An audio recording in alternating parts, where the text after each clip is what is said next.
Students, welcome to the second video of chapter capacitance 1D। हमने previous video में capacitance और principle of capacitor और capacitor के बारे में पढ़ा था। आज हम डिस्कस करेंगे capacitance of a spherical capacitor. हम एक स्फेरिकल कैपेसिटर की क्या निकालेंगे, कैपेसिटेंस। कैपेसिटेंस को हम डिनोट किससे करते हैं, कैपिटल सी से। उसके लिए हमने क्या कंसिडर कर लिया, एक स्फेरिकल कंडक्टर कंसिडर कर लिया जिसका रेडियस क्या है r and O is the centre of that spherical conductor. Late plus q charge is given distributed uniformly over this spherical conductor. हमें निकालना क्या है, फिर से रिपीट करें, C निकालना है। और हमने कल पढ़ा था, कल वाली वीडियो में, that Q is equal to CV। अगर मुझे C निकालना है तो मुझे चार्ज क्योंकि पता है Q है, तो मुझे क्या निकालना पड़ेगा, पोटेंशियल। प्रीवियस चैप्टर में हमने पढ़ा था कि इस सरकमफ्रेंस के हर पॉइंट पर पोटेंशियल की वैल्यू क्या रहेगी, सेम रहेगी। तो पोटेंशियल किसी भी पॉइंट पर, इस सरफेस पर कोई भी आप पॉइंट लो, उस पर वैल्यू क्या रहेगी, फॉर्मूला है पोटेंशियल का, क्या होता है, Q charge upon 4πε0 into radius of that particular surface. तो उसको हमने इक्वेशन नंबर 1 से रिप्रेजेंट कर दिया। As I told you, C का फॉर्मूला क्या रहेगा, Q/V। Q हमारा चार्ज गिवन था, V का वैल्यू मैंने पुट किया, तो कैपेसिटेंस कितना आ गया मेरे पास, 4πε0 इंटू R। इक्वेशन नंबर 2 से रिप्रेजेंट किया मैंने इसको। नोट करें, ये जो कैपेसिटेंस हमने निकाला है बाय इक्वेशन नंबर 2, ये हॉलो के लिए भी और सॉलिड के लिए भी, दोनों ही स्फेरिकल कैपेसिटर्स के लिए एप्लीकेबल होगा। हॉलो में अगर अंदर एयर है तो एप्सिलॉन नॉट रहेगा, और अगर वो सॉलिड है यानी किसी मटेरियल से बना हुआ है तो एप्सिलॉन नॉट की जगह क्या आ जाएगा, C is equal to 4πε into R। Note करें ये ध्यान से पॉइंट, क्या आ जाएगा, 4πε इंटू R। इक्वेशन नंबर 2 से हम क्या कंक्लूड करेंगे कि जो कैपेसिटी है, कैपेसिटेंस है, वो किस पे डिपेंड करती है, radius of this spherical capacitor. बाकी सभी कांस्टेंट है। अब क्योंकि अर्थ की शेप भी कैसी है, स्फीयर, और हम पढ़ते हैं कि अर्थ भी एक क्या है, बहुत सबसे बड़ा स्फेरिकल कैपेसिटर है। तो अगर हम अर्थ की कैपेसिटी निकालेंगे, ऊपर वाला फॉर्मूला ही यूज़ करेंगे। आर रेडियस हमें पता है ऑफ अर्थ 6.4 10⁶ मीटर। हम वैल्यू सब्स्टिट्यूट करेंगे तो C का जो वैल्यू है, याद रखना है आपको, ये वैल्यू कितना आएगा, C is equal to 711 microfarad. Note point ध्यान रखेंगे यहाँ क्या, कि अर्थ सबसे बड़ा स्फेरिकल कैपेसिटर है जिसकी कैपेसिटी क्या है, 711 माइक्रोफेराड। यानी अगर आपसे पूछे कि कैपेसिटेंस की यूनिट क्या क्या होती हैं, माइक्रोफेराड होती है, पिकोफेराड होती है, मिलीफेराड भी होती है, लेकिन फेराड भी यूनिट होती है, SI यूनिट, जो कि हमने डिस्कस की थी।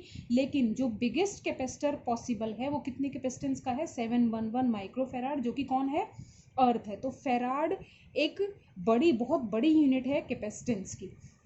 चलिए, कैपेसिटेंस डिपेंड किस किस पे करता है, ये साइज और शेप पे डिपेंड करता है। कंडक्टर की साइज मतलब रेडियस, और शेप मतलब स्फीयर है, तो ये फॉर्मूला रहेगा। सिलेंड्रिकल के लिए अलग रिजल्ट होगा, पैरेलल प्लेट कैपेसिटर के लिए अलग रिजल्ट होगा। हमने 10th क्लास में पढ़ा था, आपने 10th क्लास में पढ़ा था कि रेजिस्टर्स जो होते हैं, रेजिस्टर की प्रॉपर्टी रेजिस्टेंस होती है। अब हमने पढ़ लिया कैपेसिटेंस की, कैपेसिटर की प्रॉपर्टी क्या होती है, कैपेसिटेंस। अब हमने ये पढ़ा क्या है, स्फेरिकल कैपेसिटर। अब हम आगे क्या पढ़ेंगे, सेकेंड टाइप ऑफ कैपेसिटर, इसका नाम क्या है, पैरेलल प्लेट कैपेसिटर। क्या नाम है इसका, पैरेलल प्लेट कैपेसिटर, जिसको हम शॉर्ट में किससे डिनोट करते हैं, PPC। हम प्रीवियस वीडियो में हमने देखा था कैसे डिज़ाइन करते हैं, दो प्लेट्स A और B, A पर पॉजिटिव चार्ज, B पर नेगेटिव चार्ज।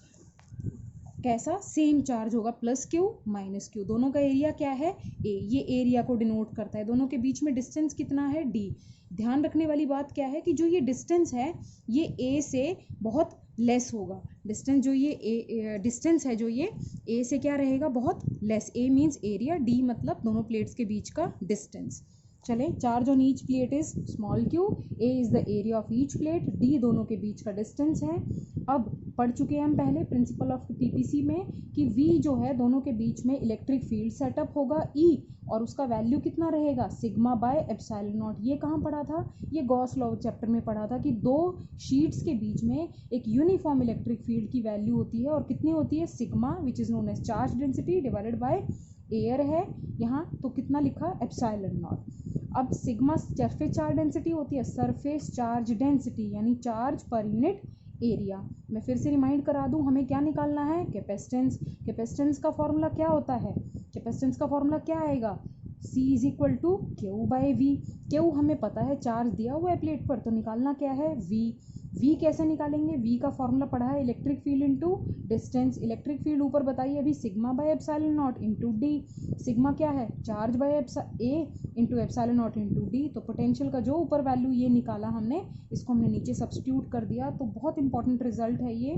C यानी capacitance of a parallel plate capacitor is given by A epsilon naught by D. A area of each plate which is uniform same and epsilon naught permittivity of the medium between the plates and d is the distance of separation between the plates। ध्यान देंगे अगर हम इन दोनों plates के बीच में कोई और मीडियम इंसर्ट कर देते हैं जिसका डाइलेक्ट्रिक कांस्टेंट क्या हो के, तो कैपेसिटेंस C की बजाय किससे डिनोट होगा, Cm, यानी capacitance of PPC with a medium in it would be given by, यहाँ के फैक्टर से हम उसको क्या कर देंगे मल्टीप्लाई, और K क्या नाम है K का, डाइलेक्ट्रिक कांस्टेंट। अब ये डाइलेक्ट्रिक कांस्टेंट बड़ा इंपॉर्टेंट पैरामीटर है। कैसे, इस डाइलेक्ट्रिक कांस्टेंट की यूनिट 1 के फर्स्ट चैप्टर में फॉर्मूला पढ़ा था, force in air divided by force in medium, permittivity in medium divided by permittivity of free space, electric field in air divided by electric field in medium, potential in air divided by potential in medium. और इस chapter में last में क्या formula पढ़ा, capacitance in medium divided by capacitance in air. तो के 5 फॉर्मूले बन गए। F naught by F M first chapter में पढ़ा, फर्स्ट चैप्टर में ही फिर से पढ़ा epsilon by epsilon naught, second chapter में पढ़ा electric field in air by medium, then third में पढ़ा potential in air divided by potential in medium, और लास्ट चैप्टर जो मेरा कैपेसिटेंस है उसमें हमने CM बाय C नॉट पढ़ा। 10th क्लास में हमने पढ़ा था कि रेजिस्टर्स की हम ग्रुपिंग कर सकते हैं। कैसे ग्रुपिंग करते हैं रेजिस्टर्स की, 2 तरीके की ग्रुपिंग होती है भाई। कैसी, series grouping and parallel grouping. याद होगा सबको, 2 रेजिस्टर्स हैं, अगर हम सीरीज में जोड़ते हैं तो इन दोनों की जगह 10th क्लास में हमने ग्रुपिंग पढ़ी थी। 2 टाइप की ग्रुपिंग है, सीरीज एंड पैरेलल। 2 रेजिस्टर्स को सीरीज में जोड़ें अगर और उन दोनों की जगह एक इक्विवेलेंट यूज करें तो उसकी वैल्यू क्या होती थी, सम ऑफ द 2 रेजिस्टर्स। और पैरेलल में हमने ये रिजल्ट पढ़ा था 1/Rp is equal to 1/R1 plus 1/R2। जो इंपॉर्टेंट पॉइंट हमने 10th क्लास में बताया था वो क्या था कि सीरीज में क्या सेम रहता है, करंट, और पैरेलल में क्या सेम रहता है, वोल्टेज। बिल्कुल यही चीज़ें हमने ग्रुपिंग ऑफ कैपेसिटर्स में पढ़नी है। जैसे रेजिस्टर एक डिवाइस होता है वैसे ही कैपेसिटर भी एक डिवाइस होता है, इसकी भी हम ग्रुपिंग कर सकते हैं। अब हमने जो ग्रुपिंग करी है यहाँ आर्टिकल में 3 की है। 3 कैपेसिटर्स लिए, तीनों की कैपेसिटी क्या ली है, अलग अलग। फॉर्मूला पढ़ा है हमने Q is equal to CV। अब अगर चार्ज सीरीज में 10th क्लास में रेजिस्टर्स में क्या कांस्टेंट रहता था, करंट, लेकिन यहाँ सीरीज में क्या, करंट की तो बात हो नहीं रही, फिर किसकी बात हो रही है, चार्ज की बात हो रही है। तो चार्ज क्या रहेगा, कांस्टेंट। अब चार्ज अगर कांस्टेंट है यहाँ तो V किसके इन्वर्सली प्रोपोर्शनल हुआ, C के। अगर V C के इन्वर्सली प्रोपोर्शनल है और हम ले रहे हैं कैसे कैपेसिटर्स, तीनों अलग अलग कैपेसिटी के, तो पोटेंशियल भी तीनों के अक्रॉस क्या रहेगा, अलग अलग। अब तीनों कैपेसिटर्स मैंने सीरीज में जोड़ दिए। सीरीज में कैसे जोड़ा जाता है कैपेसिटर्स को, पॉजिटिव प्लेट नेगेटिव प्लेट, जो नेक्स्ट प्लेट होगी वो पॉजिटिव प्लेट नेगेटिव से कनेक्टेड होगी। नेक्स्ट कैपेसिटर की जो सेकंड प्लेट है नेगेटिव, वो किससे, थर्ड कैपेसिटर की पॉजिटिव प्लेट से कनेक्टेड होगी। तो इस ग्रुपिंग को हम क्या बोलते हैं, series grouping. Battery of potential V volt से हमने इसको कनेक्ट किया। I repeat, C1 C2 C3 इनकी अलग अलग कैपेसिटीज़ हैं, तो इनको जो पोटेंशियल जो इनके बीच में क्रिएट होगा प्लेट्स के बीच में वो भी अलग अलग होगा, V1 V2 एंड V3। अब सोर्स हमारा V है। जैसे मैंने 10 रुपीज़ डिवाइड करने हैं 3 स्टूडेंट्स में, तो तीनों की अगर एज डिफरेंट है तो मैं तीनों को अलग अलग अकॉर्डिंग टू एज वो डिवाइड कर सकती हूँ, 2 3 5 इस तरीके से। सेम वे में V डिवाइड होना है किस किस में, V1 V2 और V3 में, क्योंकि V क्या है, एक स्केलर, तो V को मैंने इक्वेशन 1 से रिप्रेजेंट किया as V1 plus V2 plus V3। Basic formula हमें पता है, V होता किसके बराबर है, Q बाई C। हम निकालना क्या चाहते हैं कि इन 3 कैपेसिटर्स की जगह अगर मैं एक कैपेसिटर लगाऊं जिसकी कैपेसिटेंस कितनी हो, तीनों को रिप्लेस कर सके, यानी CS से डिनोट करेंगे, बैटरी उतने ही वोल्ट के लगाएंगे। तो हमने ये बेसिक फॉर्मूला यूज़ करना है इन इक्वेशन नंबर 1। V को किससे रिप्लेस किया, टोटल चार्ज कितना था, Q, क्योंकि सीरीज में क्या सेम रहता है, चार्ज, तो टोटल चार्ज क्या है, Q। और इन तीनों की जगह क्या लगाना चाहते हैं, एक, जिसकी वैल्यू कितनी हो, CS। तो V को किससे रिप्लेस किया, लेफ्ट साइड में Q बाई CS। फर्स्ट के लिए क्या लिखा, Q/C1, सेकंड के लिए Q/C2 और थर्ड के लिए Q/C3। Q कैंसिल हो गया और सीरीज में मेरे पास ये रिजल्ट आ गया। यही चीज़ अगर 4 के लिए है तो +1/C4 आ जाएगा, 5 के लिए है तो +1/C5 आ जाएगा। अब अगर हम ध्यान से देखें कि अगर आइडेंटिकल कैपेसिटर्स है, मतलब दो एक जैसे कैपेसिटर्स हैं, तो उसके लिए हमारे पास क्या रिजल्ट आएगा, 1/CS। आइडेंटिकल मतलब दोनों की कैपेसिटी क्या हो, सेम हो। तो हम क्या लिखेंगे इसके लिए result, 1/CS is equal to 1/C plus 1/C। तो वैल्यू क्या आएगी, 2/C। CS का वैल्यू कितना आएगा, C/2। लेकिन अगर n आइडेंटिकल मतलब बच्चे कि सबकी कैपेसिटेंस क्या हो, सेम और सीरीज में लगाए गए हों, तो n कैपेसिटर्स का इक्विवेलेंट कैपेसिटेंस कितना आएगा, C/n। जैसे 2 का कितना आएगा, C/2, 3 का कितना, C/3, 4 का कितना, C/4, तो n का कितना, C/n।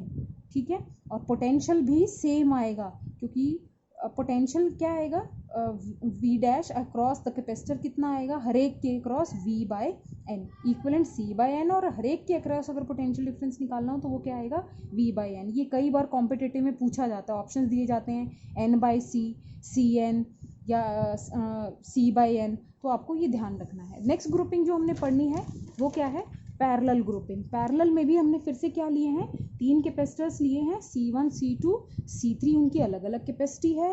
पैरेलल में फिर से ध्यान दें, क्या सेम रहेगा, पोटेंशियल क्या डिफरेंट रहेगा, चार्ज यानी सबको बराबर चार्ज नहीं मिलेगा, बिल्कुल अलग अलग मिलेगा। क्यों, क्योंकि अगर मैं कह रही हूँ Q is equal to CV, क्या कांस्टेंट है भाई, क्या कांस्टेंट है, V।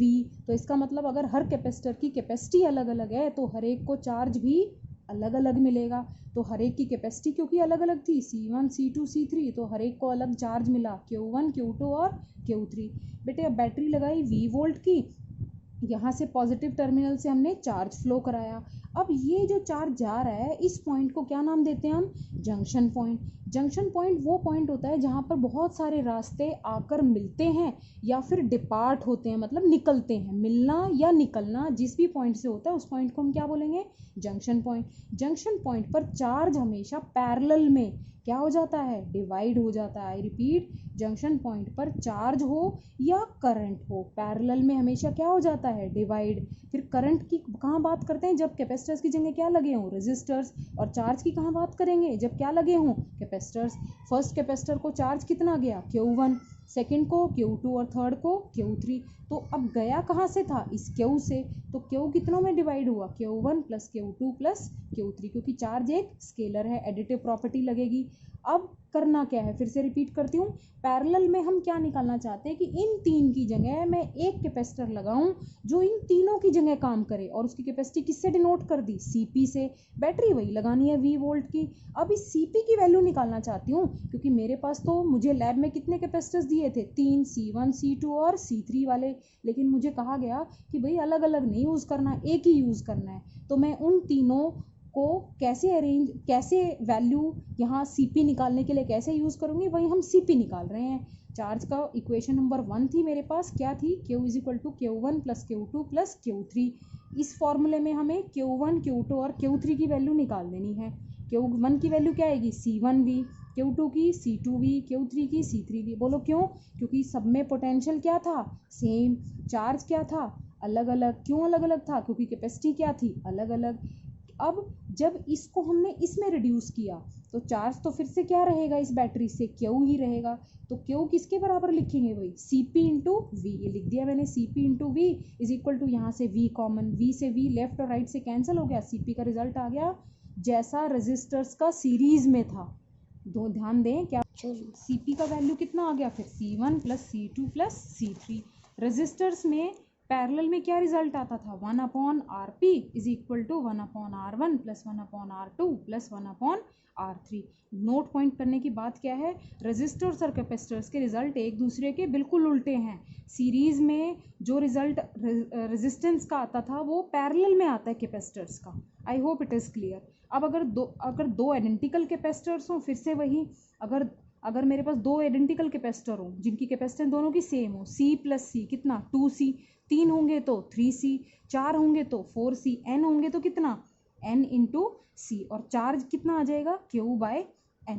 तो ये दोनों केसेस जो हैं आपको करने हैं। अगर दो कैपेसिटर्स हैं, दोनों की कैपेसिटी C1 C2 है और पैरेलल में जोड़े गए हैं, तो equivalent capacitance C1 plus C2, potential क्या रहेगा, सेम। तो हर एक पर आप चार्ज निकाल सकते हो। ये कॉम्पिटिटिव में कई बार आते हैं, फर्स्ट और सेकेंड पॉइंट। चलें, एक और टॉपिक हम डिस्कस कर रहे हैं नेक्स्ट, काफ़ी इंपॉर्टेंट है, energy stored in a capacitor. हम शुरू से इस चैप्टर में बात कर रहे हैं कि कैपेसिटर क्या करता है, एनर्जी स्टोर। कौन सी energy store, electrical energy store करता है। तो अब हम एनर्जी स्टोर निकालेंगे। अब कोई भी बॉडी है उसके पास एनर्जी है, एनर्जी से वो क्या कर सकती है, काम।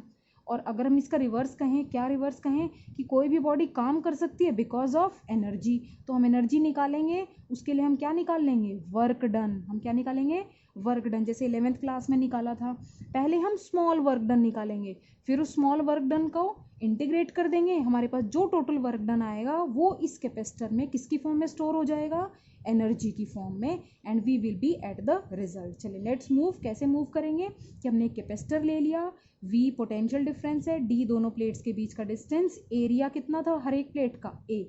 अब हम क्या करेंगे, वर्क डन का थर्ड चैप्टर में पोटेंशियल में फॉर्मूला था, क्या था भाई, पोटेंशियल का फॉर्मूला क्या था, वर्क अपॉन चार्ज। और अगर मैं वर्क निकालूं तो क्या लिखेंगे, पोटेंशियल इनटू चार्ज, QV।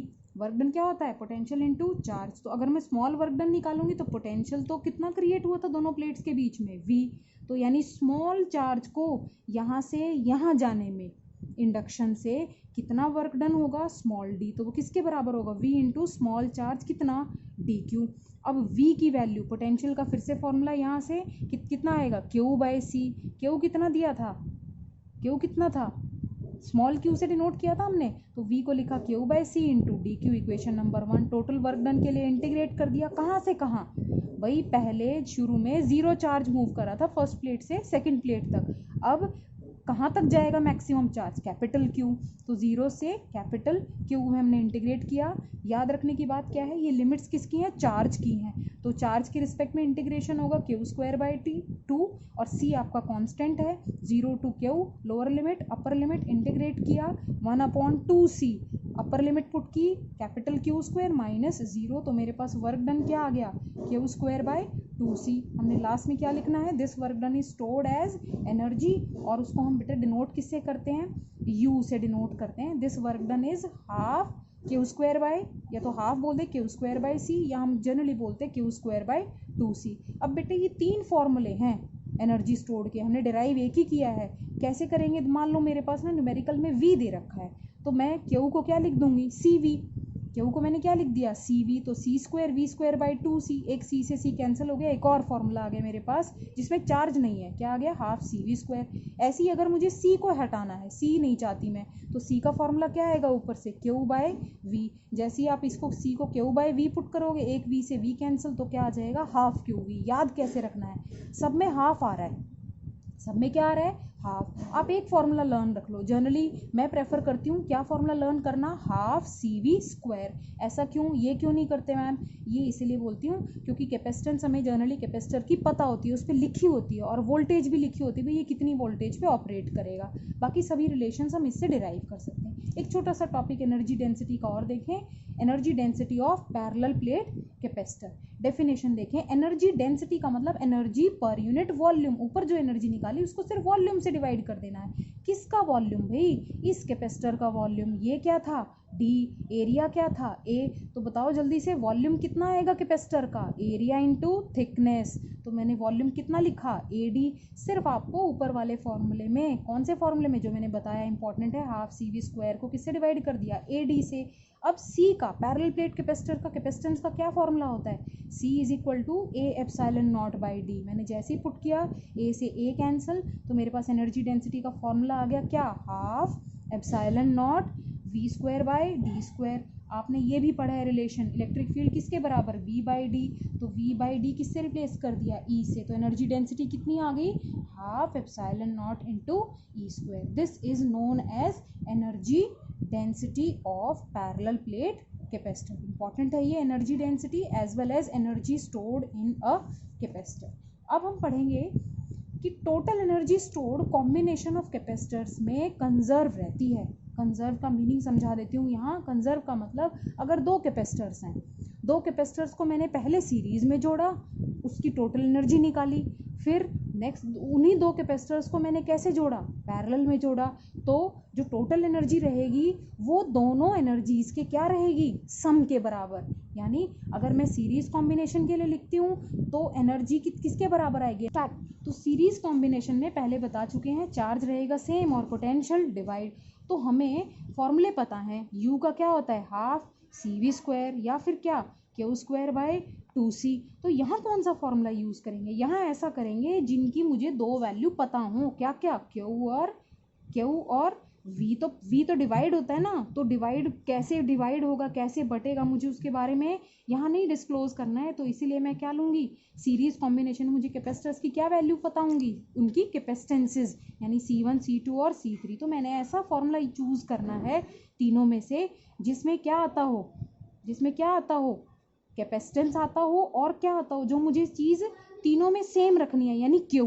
तो इन तीनों फॉर्मूलेज में से मैंने कौन सा चूज़ किया, ऐसा फॉर्मूला जिसमें वैल्यू क्या आती हो, चार्ज की और किसकी, कैपेसिटेंस की। तो टोटल एनर्जी कॉम्बिनेशन की क्या आएगी, क्यू स्क्वायर बाय 2c, और 2 को बाहर लिखा तो 1/CS बन गया। अब ये 1/CS पढ़ा था अभी ग्रुपिंग, सीरीज ग्रुपिंग में किसके बराबर, 1/C1 plus 1/C2 plus up to so on, जितने भी कैपेसिटर्स हैं। चले Q square by 2c plus Q square by 2c2 plus Q square by, अब ये किसका फॉर्मूला है, ये energy stored by first capacitor, energy stored by second and energy stored by third capacitor. Parallel में देखें क्या सेम रहती है, वोल्टेज, क्या डिवाइड होता है, चार्ज। तो फॉर्मूला कौन सा यूज़ करेंगे इसमें से, जो सेम वाला फैक्टर, एक तो v आना चाहिए और क्या आना चाहिए, c आना चाहिए। तो बताओ कौन सा फॉर्मूला यूज़ करेंगे, हाफ सी वी स्क्वायर। अगर n की जगह, n कैपेसिटर्स की जगह मैं एक कैपेसिटर लगाऊं, कितनी कैपेसिटी का, cp कैपेसिटी का, तो टोटल एनर्जी कितनी आएगी, half cp v square by 2 बाहर निकाल लिया, ब्रैकेट में क्या वैल्यू लिखी, cp, और cp की पैरेलल में किसके बराबर, c1 plus c2 plus c3। Parallel grouping में ये रिजल्ट अभी बताया था। तो अंदर जब हम इसको मल्टीप्लाई करेंगे तो वैल्यू क्या आएगी, हाफ c1 v स्क्वायर यानी energy of first capacitor plus half c2 v square energy of second capacitor and so on. ये क्वेश्चन 3 नंबर का बोर्ड में एक बार आया हुआ है, क्या, show that the total energy stored in a combination of capacitors is same और conserve. ठीक है, तो यहाँ तक हमने किया है। नेक्स्ट वीडियो में हम कुछ कॉम्पिटिटिव क्वेश्चंस डिस्कस करेंगे। होप आपको यहाँ तक सारे कंसेप्ट्स क्लियर हैं।